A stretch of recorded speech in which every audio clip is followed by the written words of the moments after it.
When she refused to give in, it drove Esposito to force her into a 6-foot tunnel leading to a concrete bunker. Picture this. It's 1992, and a small town in Bayshore, New York is about to be shaken by something that has never been seen before. A young girl, Katie, was eagerly approaching her 10th birthday, filled with innocent anticipation. You were 9 when you were abducted. You turned 10 your second day. Yes. You were there. You had your birthday in this hellhole. Yes. How does a 9-year-old, how does a 10-year-old talk to themselves when you're in there? What did you say to yourself? I was in survival mode. I knew that I had to survive no matter what.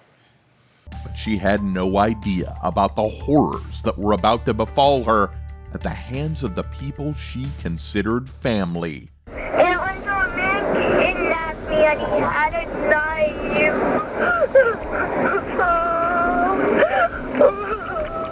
Oh no, here he comes. I gotta go. Katie. This is the story of Katie Beers, her horrifying abduction, and the series of events that followed. Tell me something. He threw me on the bed, and then I was screaming my brains out. He started kissing me.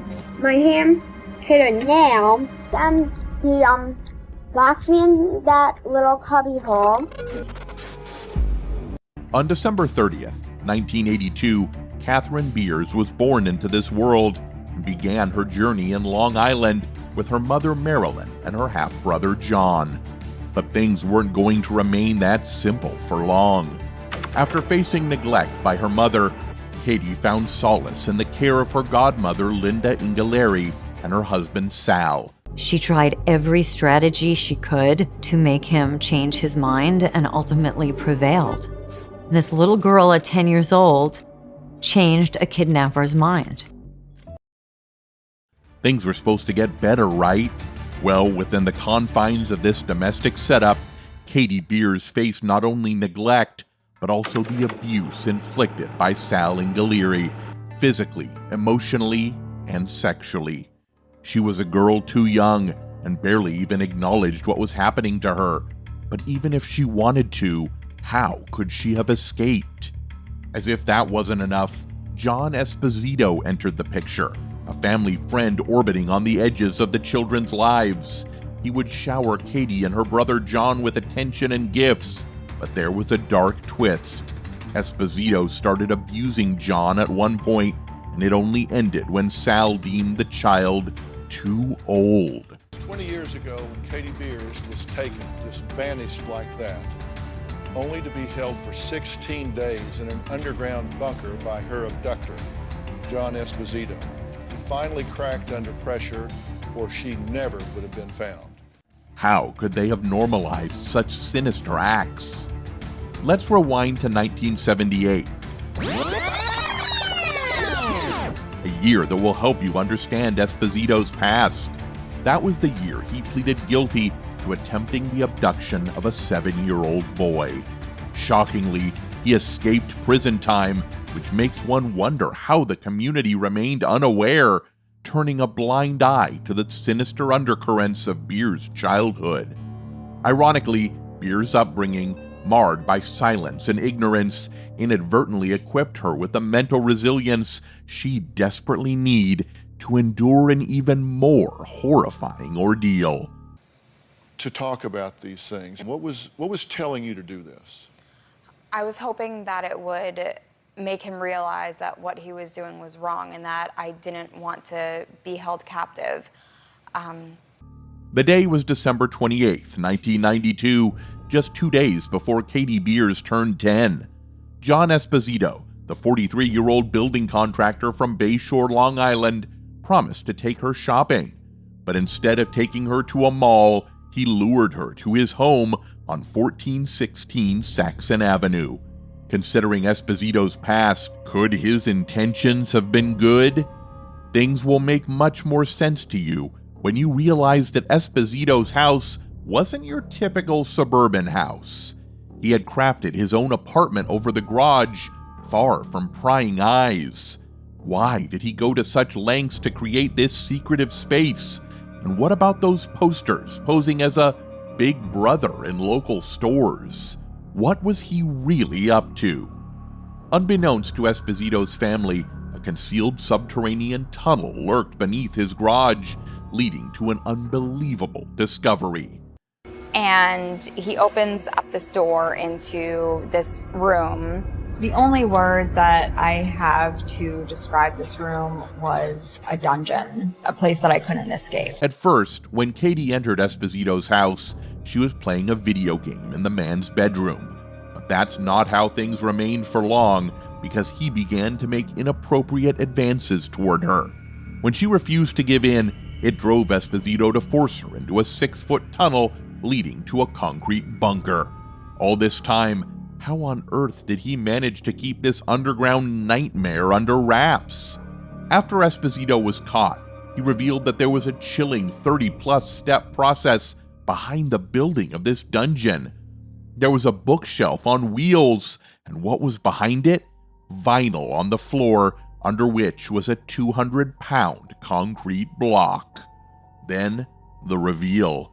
A descent into an underground chamber, a passageway leading to where Katie was held captive. But the worst part? The plan to kidnap Katie wasn't just created on a whim, it had been in the making for a long time. Shockingly, Katie recalls playing in the dirt from the freshly dug tunnel years prior. How did such a chilling setup remain hidden? After she was finally in the dungeon, she endured 17 days of captivity in a cramped, soundproof room, a space prepared with a toilet and CCTV system specifically for Katie. How did Esposito plan this so meticulously? To avoid suspicion, Esposito coerced Katie into recording a message, creating an alibi for his captor. Katie voiced a tale of a knife-wielding kidnapper, and a recording of this story was later sent to her aunt through a call from a payphone. It was a man kidnapped me and he had a knife.